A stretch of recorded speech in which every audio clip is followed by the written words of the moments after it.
Chères auditrices, chers auditeurs, aujourd'hui dans ce deuxième hors-série du décodeur de la communication, j'ai le plaisir d'accueillir Jean-François Granat, directeur marketing et communication, ainsi que Patrice Lobinia, qui est un consultant qui écrit énormément de bouquins et qui dirige la structure E4Brands. Aujourd'hui, nous allons parler d'une thématique assez peu développée encore à l'heure actuelle, à savoir l'écologie des contenus. En d'autres termes, est-ce que trop de contenu ne tue pas le contenu, tout simplement? Nous allons parler de responsabilité des marques, des communicants, qu'ils soient en agence ou chez l'annonceur, des héros, qui ne sont pas les marques, mais évidemment les clients, et de bien d'autres choses. Alors, parce que l'écologie fait évidemment débat aujourd'hui, en cette période d'élection, je suis intimement convaincu que dans quelques années, nous serons tous en train de parler d'écologie des contenus de marque. Je suis Laurent François, fondateur et dirigeant de l'agence Maverick, et je vous invite, chères auditrices, chers auditeurs, à bien écouter ce second hors-série du décodeur. S'il vous a plu, mettez 5 étoiles sur Apple Podcast ainsi qu'un sympathique commentaire. Et bien évidemment, n'oubliez pas Spotify que vous pouvez aussi noter 5 étoiles. D'ici là, je vous laisse en compagnie de Patrice Lobinia et de Jean-François Granat.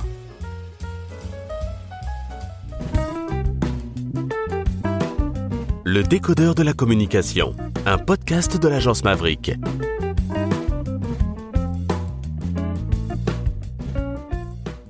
Ils sont jeunes, ils sont beaux. Il est 9h30 du matin, on est le 1er février 2022. Et à ma gauche, j'ai tout seigneur, tout honneur. Tu n'y vois pas d'inconvénient, Patrice? Eh bien, j'ai Jean-François Granat. Il nous vient de Lyon, il est directeur du marketing et de la communication dans des entreprises plutôt industrielles. On est bien d'accord, Jean-François? Tout à fait, Laurent. Bonjour. Bonjour, Jean-François. Et à ma droite, évidemment, alors notre hôte, Patrice Lobinia, marketing zéro. Et marketing émotionnel aussi. Marketing émotionnel, E4Brands. C'est ça. Quel talent, je me souviens de tout, c'est absolument magnifique. Alors, messieurs, je vous remercie de vous être levés aussitôt. Jean-François qui est arrivé à 4h du matin à Paris, nous sommes bien d'accord? C'est ça, oui, tout à fait. Très très tôt. Bonjour. Bonjour Patrice. Ils ne se connaissaient pas avant, c'est formidable. C'est ça le décodeur de la communication. Alors, Jean-François est arrivé à 4h du matin, Patrice est arrivé à 6h, je suis arrivé à 9h. C'est pas mal. C'est normal. Et que voulez-vous que je vous dise, messieurs? Que nous allons parler d'écologie des contenus. Ça veut dire quoi? Produire de meilleurs contenus équivaudrait à produire moins de contenu? Patrice, tu es notre hôte, nous sommes tout oui. Oui, c'est l'idée de parler mieux, mais moins. Voilà, c'est prendre la parole de façon uniquement quali et pas viser des objectifs quanti. Alors Patrice, c'est facile ça.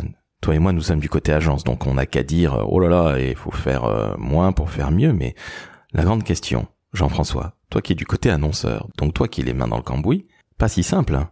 Non, c'est pas si simple, mais c'est aussi la responsabilité des marques de communiquer mieux. L'objectif, c'est d'être performant dans ce qu'on fait. Et faire de la quantité pour le plaisir de faire de la quantité, ça n'a aucun intérêt. L'objectif, c'est bien de communiquer de façon qualitative, d'avoir des résultats.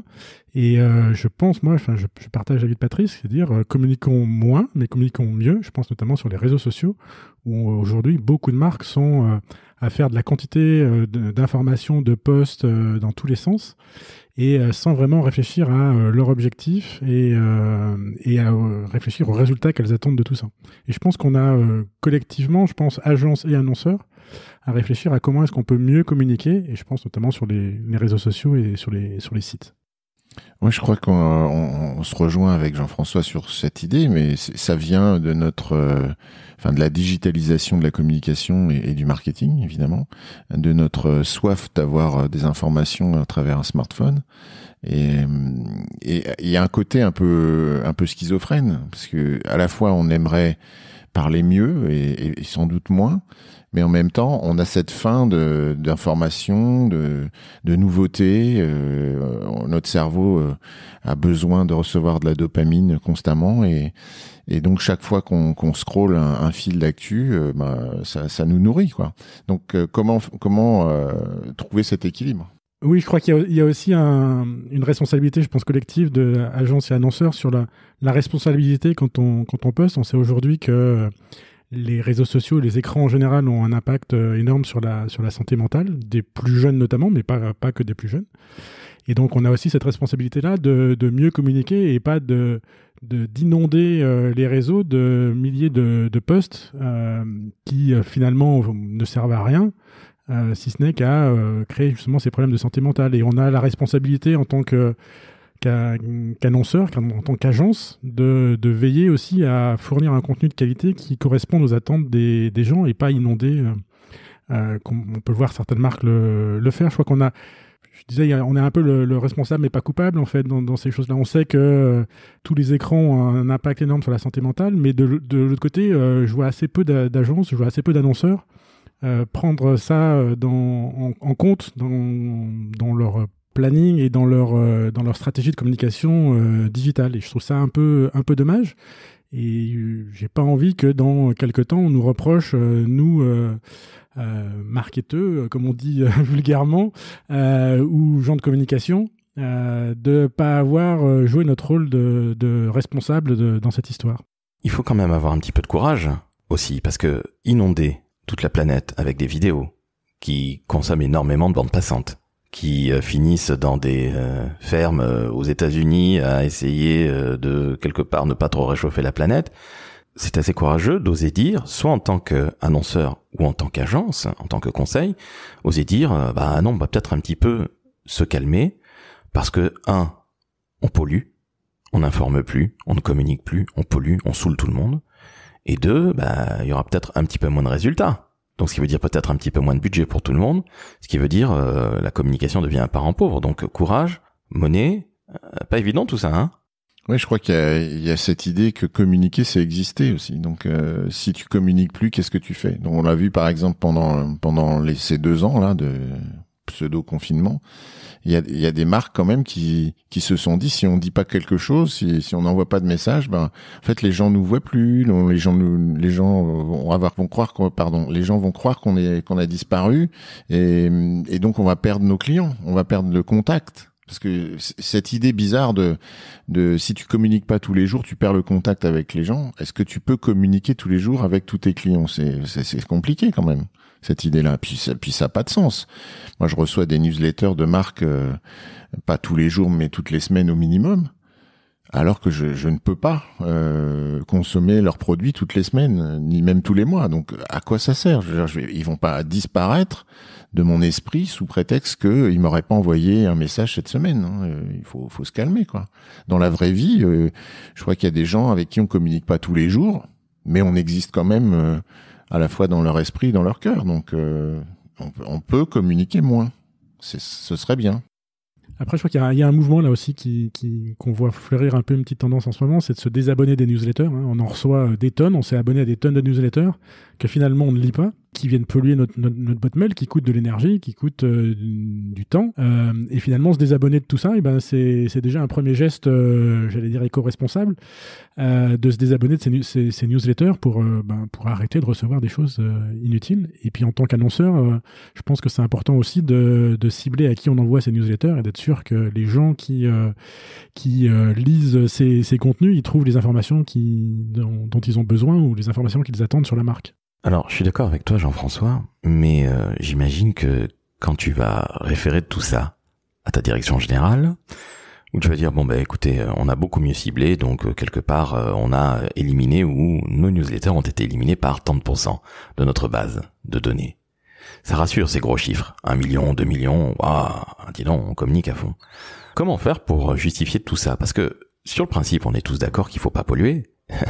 Mais quand on doit justifier de nos métiers, qu'on soit encore une fois annonceur ou agence, c'est pas évident, hein. Ouais, mais tu le vois dans le marketing, tu vois arriver quand même des gens qui se réveillent et qui se disent c'est bien sympa les leads que tu nous envoies. Là, je vais évoquer les commerciaux qui sont demandeurs, mais en fait tes leads sont pourris. Non, forcément parce que à force tu as épuisé ton stock de leads qualifiés, puis après tu vas chercher ce que tu vas chercher. Donc plus tu communiques plus tu vas aller chercher loin, si tu veux. Donc c'est un peu le principe du filet de pêche, tu vois. Tu vas finir par attraper que des petits trucs ou des morceaux de cailloux ou des sacs en plastique, parce que finalement tu ramasses tout, quoi. Tu ramasses pour ramasser. Et donc là, il y en a un qui se dit ouais, mais tes leads, en fait, on peut rien en faire.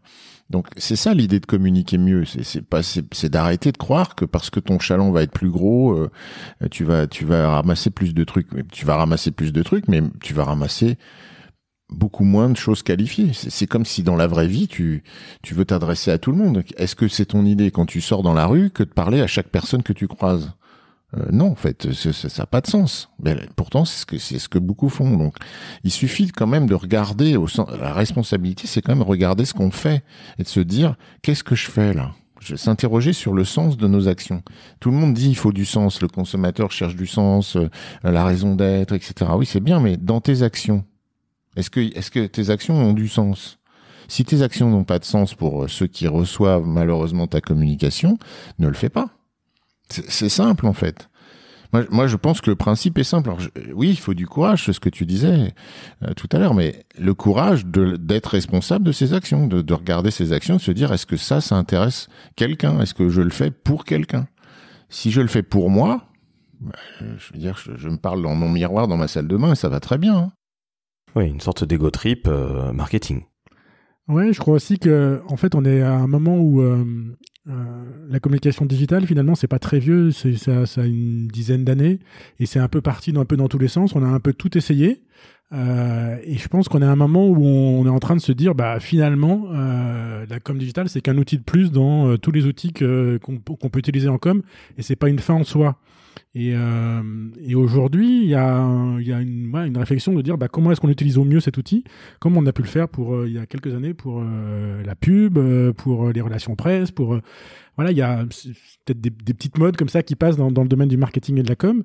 Et aujourd'hui, je pense que la communication digitale, on en est un peu là, quoi. Comment est-ce qu'on utilise au mieux la communication digitale pour qu'elle soit la plus efficace? Et aujourd'hui, la tendance, c'est la chasse aux leads. L'idée, c'est de ramener le plus de leads possible. Mais comme le disait Patrice, il vaut mieux avoir des leads de super qualité que des tonnes de leads. Et après, vis-à-vis de la question que tu posais sur comment je rends compte de ça à ma direction générale, c'est je rends compte à ma direction générale des objectifs que je me suis fixé moi-même. Et donc j'arrête de me fixer des leads, des objectifs de quantité de leads. Je me fixe des objectifs de qualité de leads. Et c'est une des choses, je pense, simples à faire et à mettre en place. Oui, j'ai deux choses à dire là-dessus. La première, c'est en fait, si tu veux mesurer le sens de ta responsabilité dans tes actions de communication et de marketing, à mon sens, tu devrais commencer par savoir quelle est la part du budget que tu consacres dans ta communication vers les gens qui t'aiment, c'est-à-dire tes clients, pour commencer, face à la part que tu consacres à des gens qui ne te connaissent pas, voire qui ne s'intéressent pas à ce que tu fais, voire qui ne t'aiment pas. Bon, parce que là, on est dans la folie. Mais pourquoi je parlerais à des gens qui m'aiment pas? Enfin, je veux dire, ça c'est stupide. Mais pourtant, c'est ce que font certaines marques. Donc déjà, si tu mesures ça, et moi j'ai interrogé plusieurs fois des gens assez haut placés, Comex et autres, voire directeurs généraux d'entreprises, ils ne savent pas. C'est-à-dire, ils ne savent pas quelle est la balance entre les budgets consacrés à des gens qui sont leurs clients et les budgets consacrés à des gens qui ne sont pas leurs clients et qu'ils espèrent devenir des clients. Et puis la deuxième chose, c'est que on est quand même dans nos mondes marketing communication des gens assez fascinés par les chiffres. Et donc on nous vend tout un tas de techniques et on l'a bien vu avec le growth hacking par exemple. Oui, mais regarde mes chiffres, tu vois comme ils sont formidables. Alors est-ce que tu pourrais faire pareil? Et là, quand on écoute des informations, on a le gars, il a fait je sais pas combien de vidéos sur TikTok et maintenant il est devenu millionnaire. Alors tu dis pourquoi pas moi, hein? Bon, comment tu vas faire? T'as qu'à faire des vidéos sur TikTok. Non. Tu vas faire des vidéos pourries, ça va ennuyer tout le monde et tu vas jamais devenir millionnaire. accessoirement, mais c'est quand même ce qui se passe. On l'a vu avec les influenceuses ou les influenceurs, on l'a vu maintenant avec les TikTokers, je sais pas si on dit ça, mais donc on est parti sur ce délire. Et nous, je dirais nous conseils, mais nous annonceurs, je nous mets ensemble, on est quand même un peu attiré par ça. C'est-à-dire qu'on regarde les chiffres en se disant, ah ouais, quand même, il a fait ce score. Et comment je vais faire? Si je fais comme lui, est-ce que je vais avoir le même score? Et on perd cette dimension qualité de vue, en fait. On se focalise sur le résultat, sur le chiffre. Et c'est plus simple à appréhender. Non, on voit beaucoup, en fait, le phénomène de copie, en fait. Quand tu vois quelqu'un qui fait des super scores, tu te dis, je vais faire exactement comme lui et ça marche. Et en fait, ce que les gens ont perdu là-dedans, c'est le but, c'est pas de faire de la copie, c'est de faire quelque chose qui fasse sens par rapport à ta marque et à ta communication. Et si ça marche pour quelqu'un, c'est parce que du coup, ça fait sens pour lui, ça fait sens pour sa marque, ça fait sens pour sa com. Et c'est pas parce que il y a un truc qui marche pour lui que ça va marcher pour toi. Et ce qu'il faut réfléchir, c'est qu'est-ce qui fait sens pour toi plutôt que de faire de la copie, du MeToo et de tout le monde faire les mêmes vidéos que Brut ou etc. Non, ça marche pas. Enfin, c'est pas parce que tu fais exactement comme eux, les mêmes montages, les mêmes trucs, que ça va marcher. Est-ce que finalement, le fait que ce soit plus ou moins gratuit, alors pas de faire des vidéos, mais aujourd'hui avec un téléphone, on peut faire de très très belles vidéos, on est bien d'accord, messieurs. Est-ce que le fait que depuis 15-20 ans, on ait l'impression que l'économie digitale, en tout cas la communication et le marketing digital, coûte peu cher, voire que ce soit gratuit, qu'on peut avoir le jackpot. Est-ce que tout ça n'est pas encore une espèce de mythe qui est dans la tête des marketeurs et des marketeuses depuis la nuit des temps, c'est-à-dire depuis 20 ans? Alors, je pense que c'est pas tout le temps dans la tête des marketeurs et des gens de com, mais par contre, c'est bien dans la tête des gens au-dessus. C'est-à-dire que moi, le nombre de fois où on m'a dit mais là, t'as fait faire un devis pour faire une photo, ça coûte 3-4 000 euros, mais pourquoi tu l'as fait pas avec ton iPhone? Parce que photographe c'est un métier, graphiste c'est un métier, rédacteur c'est un métier, et que moi je sais pas faire tout ça, c'est pas mon rôle. Et puis si faire une photo à l'iPhone pour faire un petit truc rigolo et à s'envoyer entre collègues, oui pourquoi pas. Quand c'est pour poster sur des réseaux sociaux ou pour poster sur un site web, non, on a besoin de produits de qualité. Alors moi j'ai une réponse à ça, c'est je dis aux gens t'as Word sur ton ordinateur, pourquoi tu nous fais pas le prochain prix Goncourt? En général, ça marche assez bien. Les gens ont assez vite compris que, finalement, non, c'est pas parce que. Mais le truc classique, c'est t'as Photoshop sur ton ordi, t'as un téléphone portable, t'as un super appareil réflexe. Pourquoi c'est pas toi qui fais toutes les photos? Pourquoi c'est pas toi qui. Enfin, voilà. Et non, il y a des gens dont c'est le métier, c'est un métier artistique.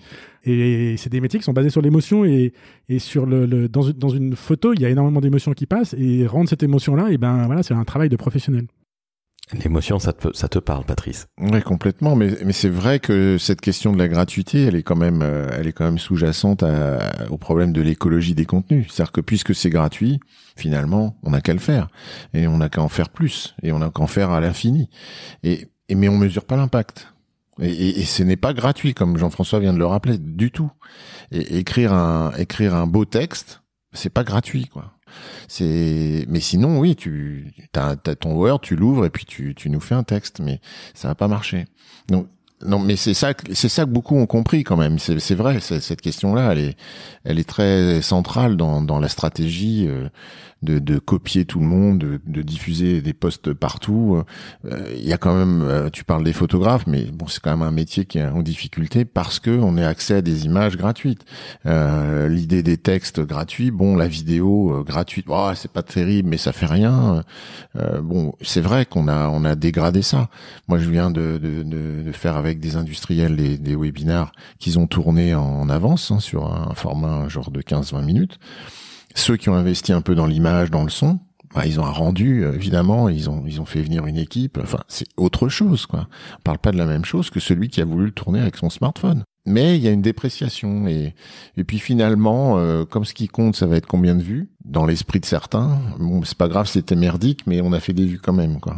Donc ça c'est malheureux et c'est vrai que le digital a beaucoup changé ça parce qu'avant tu payais une agence pour faire une campagne d'affichage, tu payais un photographe, tu mettais des moyens, on faisait des belles images, on travaille encore aujourd'hui, on travaillait vraiment sur le fond, sur la qualité. Aujourd'hui, t'as l'impression que oui, tu peux le faire toi-même, quoi. tu fais du Canva, tu fais du je sais pas quoi, et tu fais de la mise en page à 2 balles, et ça y est, quoi. Je crois que c'est un peu le miroir aux alouettes du digital, c'est que tout le monde a cru que le digital c'est facile, ça coûte pas cher. Alors c'est sûr que par rapport à une campagne en 4x3 dans toute la France, c'est pas les mêmes budgets. Mais c'est pas gratuit, et là on est en train de se rendre compte que finalement si on veut faire ça comme il faut, faut avoir des gens qui savent faire, faut peut-être avoir des bons graphistes, faut faire des gens qui savent faire de la vidéo, faut avoir des photographes, et finalement c'est pas gratuit, quoi. C'est pas ce que les gens ont pensé au début, c'est dire finalement j'arrête de faire des 4x3 et puis mon budget je le garde et j'en fais de la marge, et puis du coup je fais de la communication digitale qui va rien me coûter et qui va pas me coûter très cher. Et aujourd'hui on se rend compte que c'est pas vrai, quoi. Si on veut faire de la communication digitale, il faut y mettre les moyens, et puis il faut faire ça sérieusement. On va maintenant parler de responsabilité. Jean-François, tu viens de lire un livre de Michel Desmurger qui s'appelle La fabrique du crétin digital, et tu disais que beaucoup d'études démontraient que malheureusement, dès le plus jeune âge, on pouvait devenir ce fameux crétin digital, quelqu'un qui a peut-être moins de QI, moins d'intelligence. Est-ce que tu peux nous en parler, s'il te plaît ? Toutes les études démontrent clairement que les écrans en général, alors que ce soit l'ordinateur, les réseaux sociaux, le smartphone, la télé, ont un impact important sur la santé mentale, et notamment chez les plus jeunes. Il y a un test, par exemple, qui est fait où on prend des enfants, on leur fait apprendre une vingtaine de mots, on les laisse jouer ensuite dans le jardin, ils vont faire du foot, etc. Et ils reviennent une heure après, et on les interroge sur les mots, et on regarde combien ils en ont retenu. Et on fait la même chose, mais au lieu de les faire jouer dans le jardin, on les fait jouer aux jeux vidéo pendant une heure. Et en fait, on remarque que ceux qui ont joué en plein air, ils se souviennent d'à peu près 80% des mots, et ceux qui ont joué devant les jeux vidéo, ils se souviennent de moins de 50% des mots. Et donc il y a un vrai, c'est ce type d'impact-là. Et le livre démontre aussi toutes les démarches scientifiques qui ont permis, justement, par exemple, on parlait de scroll, mais l'algorithme de scroll de Facebook, d'Instagram est basé sur un test qui a été fait sur les rats, où quand on met des rats dans une cage, quand ils appuient, et qu'on leur donne à manger quand ils appuient sur un bouton, quand ils appuient sur le bouton, il y a tout le temps la même quantité de nourriture, automatiquement ils vont se réguler, et ils n'appuieront sur le bouton que quand ils auront vraiment faim. Par contre, si chaque fois qu'ils appuient sur le bouton, il y a une quantité différente de nourriture qui tombe, le rat va appuyer en permanence sur le bouton pour avoir un coup très peu de nourriture, un coup beaucoup de nourriture, mais il ne s'arrête jamais d'appuyer. Et donc il a sa dose, il a une dose de dopamine chaque fois qu'il appuie. En fait, il y a une quantité différente qui tombe, mais quand il tombe beaucoup, il y a une dose de dopamine plus importante, et donc du coup, il devient accro. Et c'est exactement le principe des scrolls sur les réseaux sociaux. C'est que au début, on te donne des choses qui t'intéressent, et puis ensuite des choses qui t'intéressent moins, et donc sur lesquelles tu vas continuer à scroller pour avoir finalement l'info qui va t'intéresser, et avoir ta petite dose de dopamine qui va faire que tu vas continuer, tu vas ne plus jamais t'arrêter de scroller. Et je pense qu'on l'a tous fait, on est accro à ça. Enfin, dès qu'on commence, c'est impossible de s'arrêter. Tout simplement, ça correspond à des phénomènes simplement psychiques qui sont connus et reconnus. Et du coup, il y a un vrai impact sur la santé mentale. Et nous, en tant qu'annonceurs, est-ce qu'on doit participer à ça? Ou en tout cas, comment est-ce qu'on peut avoir une communication qui permette de sortir de ces problèmes de santé mentale? Si on regarde ça sous l'angle émotionnel, ça correspond à l'idée de la surprise, en fait. Ce que l'être humain aime bien, son cerveau aime bien, c'est être surpris. Donc la monotonie c'est toujours pareil. Ça fonctionne pas en termes de fidélité en quelque sorte. Et donc il y a plein d'expériences qui montrent ça, et notamment sur le fait une expérience qui je suis désolé pour ceux qui aiment bien les chiens, mais qui est basée sur le fait de traiter plus ou moins bien les chiots. Et alors, soit on les traite toujours bien, donc ils sont câlinés, ils sont bien traités, etc. Soit on les traite toujours mal, soit on les traite un jour bien, un jour mal, et puis ils savent pas. Et en fait, les chiens les plus attachés, les plus fidèles, sont ceux qui ne savent pas s'ils vont être bien ou mal traités. Donc, on va pas dire qu'on est comme les chiens, mais on est quand même pas très loin dans nos comportements. Et donc c'est ça, en fait, c'est l'idée que on va être surpris, ça va jamais être la même chose, et donc c'est ça qui nous rend accro, comme tu disais, Jean-François, c'est ça qui nous rend très attachés à l'événement d'après, et on a envie de l'événement d'après parce qu'on sait pas s'il va être bon ou pas bon. finalement. Et là, on est dans un monde de totale incertitude, de plus en plus incertain, ce qui rend les gens complètement dépendants de la prochaine bonne nouvelle, qui n'arrive pas. Mais ils espèrent quand même qu'elle va arriver. Et je pense que c'est aussi pour ça qu'on est devenu surproducteur de contenu. C'est parce qu'on espère qu'un jour il y a un contenu qui va faire la différence, le contenu qui va tout changer, quoi. Bon, l'espèce de mythe du contenu magique qui va générer le business et qui va nous rendre célèbre, vu par tout le monde, adulé par tout le monde, etc. Et donc on sait que peut-être ça n'arrivera jamais, mais il y a quand même une incertitude. Donc on essaye et on recommence jusqu'à temps que ça marche.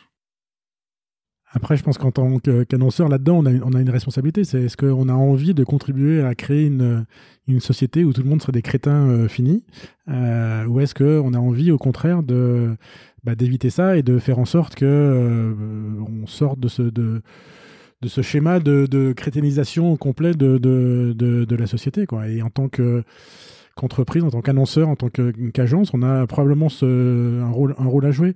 Moi, je suis intervenu pas mal de fois en communication de crise, et les crises, on voit que la plupart des crises sont des crises qui se construisent petit à petit, dans lesquelles il y a une situation qui au départ a l'air anodine et puis qui du coup devient critique, et je me demande si on n'est pas là en train de créer quelque chose d'un peu d'identique, quelque chose qui va un peu nous péter à la gueule dans les années qui viennent, où on va se rendre compte que finalement on a créé un peu un monstre dont on aura un peu du mal à se défaire et avec lesquels on aura un peu du mal à avancer.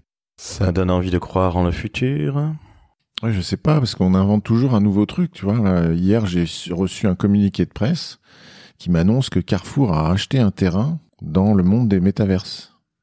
Magnifique. Donc, mais sérieusement, quoi. Enfin, je veux dire, qu'est-ce que ça veut dire? C'est quoi cette communication? Est-ce que c'est vraiment important? Est-ce qu'on espère que je vais en parler, ou est-ce qu'il faudrait qu'on en parle? Bon, là, on le fait, mais tu vois, c'est l'idée que parce qu'on invente toujours un nouveau truc, on invente toujours un nouveau terrain de jeu, finalement, sur lequel on va pouvoir... on a eu le phénomène Clubhouse assez récemment, et là, on est reparti sur autre chose, donc ça y est, tout le monde y va. On revient sur cette... mais oui, c'est pas de la responsabilité, c'est de la crétinerie, vraiment. C'est-à-dire qu'on est sans arrêt en train de se dire d'accord, là, on nous voit plus trop bien sur Facebook, ça marche plus, Twitter, c'est pas terrible. Alors, qu'est-ce qu'on va faire? On va trouver des nouveaux territoires, quoi, d'expression. Des phénomènes de mode, en fait. Hein. Tu parles des métaverses, Clubhouse l'année dernière, qui est déjà en train de... c'est un peu fatigué, tout ça. Les métaverses existent depuis très longtemps. Mais on va refermer la parenthèse aussi vite qu'on l'a ouverte, ça fait une vingtaine d'années, rappelez-vous de Second Life, ce pauvre truc foireux, ou les abos. J'ai l'impression qu'on est aussi victime de la mode, comme disait MC Solar. En fait, ouais, comme le disait Patrice, je pense surtout les grandes marques sont avides d'aller chercher des nouveaux territoires, d'être présents sur la dernière tendance pour communiquer, pour être présent, pour faire parler de soi. Et voilà, après, à quoi ça sert? Ça, c'est une autre question, mais ça revient à ce qu'on disait tout à l'heure, c'est-à-dire que si je fais quelque chose, c'est pourquoi je le fais, à quoi ça sert et qu'est-ce que je vais en tirer. Alors là, je pense qu'il y a peut-être, l'exemple de Carrefour, c'est peut-être la peur aussi de se retrouver absent d'un truc qui pourrait prendre quelque chose, et voilà. Après, d'en faire un élément de communication, ça c'est autre chose, et de communiquer sur le fait qu'ils aient acheté ce terrain. Enfin, je vois pas ce que ça peut leur apporter. Après qu'ils le fassent, mais ils sont peut-être pas obligés d'en parler. Ça, c'est mon point de vue personnel, mais c'est un autre sujet. C'est fear of missing, quoi. C'est toujours cette idée que si tu le fais pas, t'existes pas, quoi. Et c'est très embêtant, parce qu'on est dans un monde où il faut absolument prouver qu'on existe. Et aujourd'hui, les gens pensent que exister, c'est communiquer. Donc, communiquer mieux, mais moins, ça veut dire aussi prendre le risque d'exister un peu moins. Est-ce que c'est possible, quoi? Est-ce qu'on est prêt? Mais pour revenir sur ce que tu viens de dire, Jean-François, moi je pense que dans l'expression, dans la communication vers autrui, il faut absolument se poser aussi cette question de qu'est-ce il pourrait apprendre de ce que je viens de dire, ou de ce que j'ai envie de dire. Parce que s'il apprend rien, je vois pas très bien à quoi ça sert, en fait. Et je vois beaucoup de contenu où j'apprends rien. J'apprends rien d'intéressant, ni pour moi, ni pour les autres, hein. Et donc je me dis, en fait, là, tu communiques pour communiquer. Donc, Tu parles de TikTok, là Non, pas seulement, mais si tu filtres la communication des marques sur l'idée, est-ce que ça m'apprend quelque chose? Par exemple, tel constructeur automobile nous dit, il fait des voitures. Bon, ça fait juste un siècle, hein, donc on le sait maintenant, on a compris, quoi. Est-ce que tu peux t'arrêter de me dire que tu fais des voitures? Non, parce qu'il y a peut-être des gens qui le savent pas. Tu sais, cette fameuse notoriété qu'on mesure. Mais c'est pas grave, en fait, s'il y a des gens qui savent pas, non? Et vraiment, est-ce que tu crois qu'il y a des gens qui savent pas que tu fais des voitures? Alors, je donne pas la marque parce que tout le monde peut mettre la marque qu'il veut à la place, tu vois, donc c'est facile. Et ça marche pour tout, ça marche pour les assureurs, ça marche pour tous ces gens qui continuellement, tous les jours, nous expliquent que ce qu'ils font, on le sait déjà, en fait. Pourquoi tu le fais? Enfin, ça n'a aucun intérêt. Moi, je pense que la responsabilité, elle est aussi là. Quand tu disais, je m'adresse à quelqu'un qui a 10 ans, en fait, ta mission, c'est de lui apprendre quelque chose. Si tu lui parles pour lui dire des trucs qu'elle sait déjà, elle va vite tourner les talons, en fait, hein, elle va faire autre chose, quoi. Donc c'est ça aussi, moi je pense que on a la responsabilité, elle est aussi dans transmettre du savoir, transmettre des connaissances. Et ça, on parle d'économie de la connaissance, tu vois, enfin, je veux dire, c'est un vrai sujet. Je pense que ça, c'est riche, c'est un vrai domaine pour les marques, d'essayer d'apprendre des choses aux gens, quoi. Alors je vais donner un exemple positif, hein. Quand je vois une marque comme Leroy Merlin qui fait ses ateliers, ça fait déjà un moment, hein. Donc là, c'est transmettre du savoir, c'est apprendre aux gens. Donc ça mérite qu'on en parle. Mais sinon, acheter un terrain dans les métaverses, ça nous apprend rien. Et voilà, quoi, c'est de la communication pour de la communication. Jean-François, tu as été confronté à ce genre de choses-là, comme le disait très justement Patrice. Une marque qui apprend à son auditoire, ça peut avoir une importance capitale, et tu l'as vécu chez Verger-Boiron. Oui, tout à fait. Après, quand une marque elle a besoin d'expliquer comment utiliser son produit, etc., moi je trouve que ce que fait Leroy Merlin est vraiment prodigieux. Moi j'essaie de le faire à notre niveau, où on a fait pas mal de vidéos de formation, expliquer aux gens comment utiliser le produit, faire des démos en ligne, dans le domaine agroalimentaire, donc faire des recettes en ligne avec des chefs renommés. C'est élever le niveau et c'est apprendre des choses aux gens, et je pense que les résultats qu'on a eus l'ont prouvé, c'est que les gens sont contents d'apprendre. Alors des fois c'est un peu trop technique pour eux, des fois c'est pas du tout dans leur domaine d'activité, mais lié directement à leur domaine d'activité, mais ça leur donne des idées, ça leur donne de l'inspiration pour faire leurs propres recettes en l'occurrence. Et là il y avait une vraie volonté d'être source d'inspiration et de tirer un peu tout le monde vers le haut. Surtout quand tu communiques au niveau mondial, dans le domaine notamment de la pâtisserie, tu n'as pas les mêmes niveaux entre des pâtissiers en Asie, des pâtissiers en Amérique du Sud, des pâtissiers en Europe.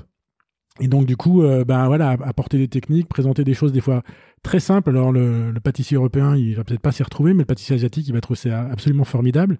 Et là, c'était le rôle de la responsabilité de la marque de tirer le marché et d'apporter sa source d'inspiration et sa source de technicité à ce marché-là. Ouais, l'idée c'est de bien comprendre que le héros c'est pas la marque, c'est le client en fait. C'est une vraie difficulté, je crois, aujourd'hui, que les gens n'arrivent pas bien à saisir. C'est qu'ils se positionnent toujours dans l'idée que ce sont eux les héros. Enfin, je parle des annonceurs. Alors qu'en réalité, ils devraient être au service du héros, et le héros étant leur client. Et c'est ça l'histoire, là, parce que tout le monde s'est mis à faire du storytelling. On n'a pas parlé de ce mot devenu bullshit finalement, dont tout le monde se dit moi je fais du storytelling. Ah oui, bien sûr. Tout le monde fait du storytelling finalement. Oui, en fait, il faudrait comprendre comment ça marche, quoi. Et comprendre comment ça marche, et accepter que c'est pas toi le héros, c'est ton client. Non, après on voit, je rejoins tout à fait ce que dit Patrice. On voit encore plein de marques qui aujourd'hui communiquent sur les réseaux sociaux en faisant je prends mon argumentaire produit et j'ai 10 points et j'en fais 10 posts, quoi. Non, enfin, comme le disait Patrice, si tu fais ça, ton client il apprend rien. Enfin, c'est simple, il faut mieux lui dire voilà ma fiche produit, télécharge là, et puis tu auras tous les argumentaires, mais ça sert à rien. Enfin voilà, c'est pas comme ça qu'il faut communiquer sur les réseaux sociaux, et pourtant on le voit, mais énormément. Alors que comme on l'a vu, l'exemple de Leroy Merlin, c'est d'aller vers j'explique, je donne de l'information qui est utile, qui vient compléter ce que les gens peuvent trouver par ailleurs, mais je refais pas mon argumentaire produit en ligne. Enfin, ça n'a aucun intérêt. Mais vous êtes d'accord qu'il faut avoir un très très haut niveau intellectuel et de marque et de conscience de marque pour arriver à se dire non, en fait, c'est plus nous, les héros, nous la marque, ce sont nos consommateurs, nos prospects. Oui, mais enfin, je suis d'accord et pas d'accord avec ce que tu dis. Enfin, ce que tu dis, c'est, je pense que c'est du b.a.-ba de construction d'une marque, quoi. La marque, on n'est pas propriétaire de sa marque. La marque, elle est dans les yeux de nos clients et dans ce qu'ils ressentent. Et donc, quand on parle de la marque, on doit parler de nos clients. C'est pas parce que je m'appelle Carrefour, je suis propriétaire de la marque Carrefour, pas du tout. Enfin, la marque Carrefour, elle est propriété de tous les gens qui vont faire leurs courses tous les jours. Et donc, voilà, développer une marque, c'est développer cette petite étincelle qu'il peut y avoir dans l'œil de tes clients. Voilà, c'est ça. Ouais, tu prends l'exemple d'IKEA. Mais IKEA, tu vois bien que depuis quasiment toujours, le héros, c'est le client. Enfin, je veux dire, c'est lui qu'on voit. C'est lui dans sa vie, c'est comment on peut changer sa vie, comment on peut l'améliorer, pourquoi il est heureux de rentrer chez lui, pourquoi ça se transmet de père en fils ou de mère en fille, ou tu peux croiser d'ailleurs, et c'est pas genré. Enfin, je veux dire, on ne parle que des gens. Bien sûr qu'il y a les produits, bien sûr qu'ils sont là dans la vie des gens, chez eux. Mais c'est pas ça, le héros n'est pas le produit, le héros n'est pas la marque. C'est les gens, en fait, qui sont les héros. Et ça, est-ce qu'il faut un haut niveau intellectuel pour le comprendre? Je sais pas, on a tous écouté des histoires, on en a tous raconté à des enfants, où on a tous été enfants, et on a tous compris que ce qui nous fascinait, c'était la vie du héros, quoi. Et celui qui va aider le héros, bah, évidemment, il a un rôle super important. Et c'est pas très difficile à comprendre, mais pour autant, c'est vrai que c'est pas pratiqué. Parce qu'il faut accepter cette posture un peu d'humilité, de se dire, ce que disait Jean-François, la marque nous appartient pas, le héros c'est notre client, et nous, bah, on est à leur service, quoi. On est là pour créer de la valeur pour eux, on est là pour les aider, on est là pour les transformer, on est là pour les accompagner. Voilà, c'est ça, une marque. Bah oui, je disais tout à l'heure, on parlait de crétinisation un peu de la société avec les réseaux sociaux. Si pour une fois on a l'opportunité d'élever le débat et d'aider les gens à être j'allais dire plus intelligent, en tout cas plus amoureux d'une marque et d'en tirer des bénéfices, ben faisons-le. Et puis c'est notre rôle en fait. C'est le rôle, c'est de développer une marque et une marque c'est de l'émotion et elle appartient à ses clients et aidant nos clients. J'imagine que dans un codir ou dans un comex, il y a un mec ou une nana qui vous entend tous les deux, qui n'a pas compris. Alors ce qui est assez évident, c'est le b.a.-ba, je suis d'accord avec toi. La marque ne doit pas être le héros, c'est plutôt les consommateurs et les consommatrices. Mais imaginez, niveau au-dessus, dans un codir, bon écoutez, d'accord, c'est sympa tout ça, mais nous ce qu'on veut c'est, on parle de nos produits. Bref, une vision très années 60, 70, 80. Est-ce que vous pensez pas que ça existe encore 40 ans après, malheureusement, ces choses-là? Alors moi, je suis beaucoup intervenu dans du marketing et de la com B2B et on est à fond là-dedans, quoi. C'est parlons à fond de nos produits. On a l'argumentaire technique en 22 points et le commercial, il doit apprendre les 22 points par cœur et quand il va voir le client, il récite les 22 points par cœur. Et ben non, même dans du marketing B2B, je pense que 80% de la vente, c'est de l'émotion. Donc oui, il faut qu'il y ait un argumentaire technique. L'argumentaire technique, il est là derrière pour rassurer. Mais surtout en B2B, moi je crois beaucoup à la relation que tu peux créer avec ton client. Voilà. Et puis la marque, elle est là pour amener des éléments de réassurance. Et après, tu as la fonction, à un moment, il faut être un peu rationnel parce qu'il y a un mec des achats qui va vouloir faire un truc hyper rationnel, mais et il va falloir rentrer dans le truc. Mais même en B2B, tu peux arriver à créer des marques et des marques très très fortes. Il y a plein de marques très très fortes en B2B et parce qu'elles ont su justement sortir de ce côté purement rationnel de l'argumentaire technique et des 42 points à lire sur la notice. Ouais, je crois que c'est une question de respect en fait. Tu vois, c'est ce qu'on explique un peu dans le livre là, mais le respect, c'est le respect de soi. Déjà, dire ce que tu es, ce que tu fais, cette espèce d'authenticité que tout le monde cherche, de transparence, elle est essentielle dans la communication. Et déjà, ça t'éviterait de dire tout et n'importe quoi. Et deuxièmement, respecter celui à qui tu t'adresses. Et le respect de l'autre, c'est lui dire des choses qui peuvent l'intéresser, qui peuvent l'élever, qui peuvent le faire grandir, qui peuvent l'aider dans sa vie, voilà, qui peuvent lui apprendre quelque chose. Sinon, c'est pas respectueux, tu vois. Or, bien souvent, et c'est vrai particulièrement en B2B, bien souvent, on est encore dans l'idée qu'on va lui parler de nous, de comment on fait bien nos produits, pourquoi on a des ingénieurs formidables et pourquoi nos produits sont extraordinaires, pourquoi nos services sont extraordinaires. Et puis, à quel moment est-ce qu'on s'adresse à lui? À quel moment on s'intéresse à ce que ça va changer pour lui? À quel moment on s'intéresse à la valeur qu'on crée? Et ça, on a un peu oublié. Alors, bon, de temps en temps, ça revient, mais il y a ce réflexe qui est très présent chez nous, et particulièrement en France, de vouloir démontrer qu'on a fait bien les choses. Et ça, c'est un gros défaut de nos équipes marketing et de communication, c'est de penser qu'il faut continuellement dire qu'on a bien fait les choses, comme à l'école, quoi. Être très scolaire, j'allais dire. Ouais, on a eu des bonnes notes. Et en fait, tout le monde s'en fout, en réalité. C'est-à-dire que tout le monde a des bonnes notes, finalement. C'est l'école des fans. C'est ça. Ouais, après, je pense que le côté on fait bien les choses, je pense que c'est un préambule à tout, quoi. Si tu fais mal ton boulot, c'est pas la peine d'aller essayer de construire une marque si ton produit est merdique, si tes délais de livraison sont pourris, si ton SAV est pourri, et etc., quoi. Et à la limite, même, je dirais, tu vois, même si des fois il y a des choses qui marchent pas, il faut être franc-jeu et dire, bah voilà, on s'est trompé, ce produit-là il marche pas, on le remplace, on assume notre responsabilité et on va jusqu'au bout et on agit en tant que responsable. L'erreur, elle est possible, l'erreur, elle est humaine, mais du coup, tu l'assumes de façon responsable. Oui, si tu prends l'exemple des assurances, bah toutes les assurances t'assurent, quoi. En fait, c'est leur job, quoi. Donc on considère qu'elles le font, mais elles le font bien. La question n'est pas là, la question c'est comment est-ce qu'elles te prennent en charge quand tu as un problème. Et là, évidemment, c'est tout à fait différent. Donc, c'est cette question-là qui apparaît aujourd'hui. C'est pas est-ce que tu fais bien ton boulot? Bien sûr que tu fais bien ton boulot, sinon qu'est-ce que tu fais sur le marché? Donc, on veut savoir ce que tu vas nous apporter à nous, en fait. Comment tu vas interagir avec nous en tant qu'être humain. Pas simplement parce que ton contrat est bien rédigé, parce que t'es bien réassuré, parce que je sais pas quoi. C'est pas ça, c'est pas là que ça se passe. Donc tout le monde fait bien son travail, mais peu de gens considèrent qu'il faudrait s'intéresser à ce que ça change dans la vie de leurs clients. Et moi je trouve que c'est là que ça se passe en fait. C'est qu'est-ce que ça change dans la vie de tes clients. Merci à toi Patrice et merci à toi Jean-François d'avoir eu d'aussi bons arguments si je puis dire. Alors si on fait une petite conclusion. L'écologie des contenus, communiquer mieux égale communiquer moins. Comment on fait? Vous faites un petit ping-pong, messieurs, vous nous rappelez un petit peu tout ça, vos solutions. Moi, je sais pas si c'est déjà c'est, je pense, ce qu'il faut, c'est déjà prendre conscience qu'on a une responsabilité quand on communique. Ça, c'est déjà important. Je pense qu'il faut aussi, comme on le disait tout à l'heure, faire les choses bien, c'est-à-dire que réfléchir à qui est notre cible, qu'est-ce qu'on veut raconter à cette cible. Comme le disait Patrice, faire en sorte que la cible apprenne quelque chose, que nos clients apprennent quelque chose. Et puis, être une marque au service de ses clients, je pense que ça, c'est aussi réfléchir à ça. Et pas communiquer à tour de bras, pour le plaisir de communiquer à tour de bras, en continuant à fabriquer des crétins digitaux, comme on le disait, mais en essayant d'élever le débat et fabriquer au contraire de l'intelligence chez nos clients.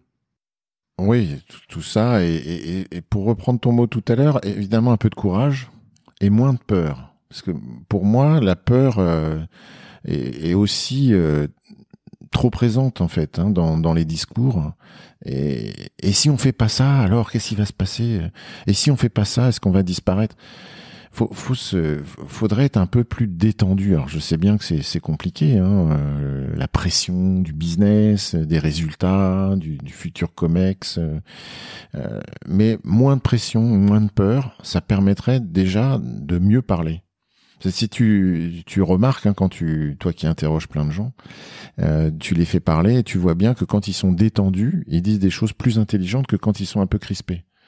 Et en fait, c'est notre cerveau qui est comme ça. C'est-à-dire que si on réfléchit trop à ce qu'on est en train de dire, on le dit moins bien.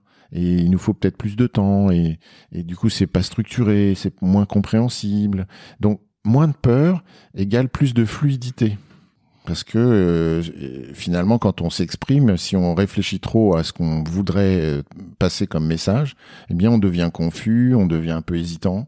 Et donc, moins de peur dans les actions de communication et de marketing. Faisons des actions, moins, mieux, et on sera plus pertinent. Ça nous évitera de devoir refaire ou de recommencer 10 fois la même chose, de donner les 10 points de nos arguments, alors que finalement, peut-être qu'en une seule fois, on pourrait faire passer un message pertinent.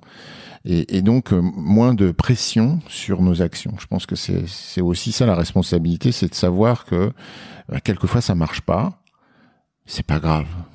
Il faut enlever un peu cette pression incroyable qu'ont les gens, quoi. Je veux dire que il y a des gens qui dorment pas parce que le lendemain, quels seront les indicateurs, est-ce qu'ils auront fait des likes, enfin c'est ce qu'on disait tout à l'heure, quoi. Et ça commence à 10 ans. Alors t'imagines quand tu es responsable de la com ou marketing d'une grosse boîte, tu t'endors pas. Enfin t'as des écrans devant toi pour surveiller en temps réel si ça marche ou ça marche pas. Si on arrêtait avec ça, ça irait beaucoup mieux, je crois. Eh bien, merci à toi, Patrice. Merci à toi, Jean-François. Alors, Patrice, merci de nous avoir reçus, déjà. Parce que il était tôt. Merci à vous, messieurs, d'être venus de si bonne heure. Merci à Jean-François d'être arrivé d'aussi bonne heure. 4 heures du matin, on le rappelle. Quel talent. C'est formidable. Quant à moi, chers auditeurs, chères auditrices, vous avez aimé? Alors, Jean-François, formidable, il vient de Lyon. Patrice, Paris 10e. Moi, Paris 17e. La France est belle. Et justement, parce que vous aimez la France, parce que vous aimez le marketing, la communication, le décodeur de la communication, je vais vous demander une chose. Vous mettez 5 étoiles sur Apple Podcast et sur Spotify, on peut le faire désormais. Et bien évidemment, vous laissez un commentaire dithyrambique. Patrice, je te remercie, c'est absolument passionnant. Merci beaucoup. Merci à toi, Jean-François, d'être venu depuis Lyon. C'était au top. Merci beaucoup, Laurent. Ciao, ciao.